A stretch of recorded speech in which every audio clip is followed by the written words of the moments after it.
కూర్మావతార కథ. సముద్ర మథనము. పూర్వం దేవతలు, దేవులు మరియు అసురులు, రాక్షసులు అమృతాన్ని పొందాలని సంకల్పించారు. అమృతం అనేది అమరత్వాన్ని ఇచ్చే అమూల్య రసం. అది సముద్రం లోతుల్లో దాగి ఉంది. దాన్ని పొందడానికి వారు సముద్రాన్ని మథించాలని నిర్ణయించుకున్నారు. మందర పర్వతాన్ని మథనం కోసం రోదసిగా ఉపయోగించి వాసుకి అనే నాగరాజును తాడుగా తీసుకున్నారు. దేవతలు ఒకవైపు, అసురులు మరోవైపు నిలబడి సముద్రాన్ని మథించడం ప్రారంభించారు. మందర పర్వతం కదలిక.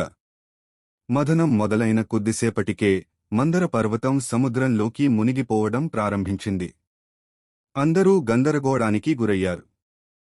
పర్వతం మునిగితే మథనం అసాధ్యం అవుతుంది అని అందరూ భయపడ్డారు. విష్ణువు కూర్మావతారం. ఈ సంక్షోభాన్ని అధిగమించడానికి శ్రీ మహావిష్ణువు మహాకూర్మం తాత రూపాన్ని ధరించి సముద్రంలోకి ప్రవేశించారు. తన వెనుక తలపైన మందర పర్వతాన్ని ఉంచి దానికి ఆధారం ఇచ్చారు.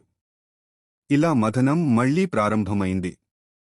దేవతలు, అసురులు సముద్రాన్ని తిరిగి మథించడం కొనసాగించారు.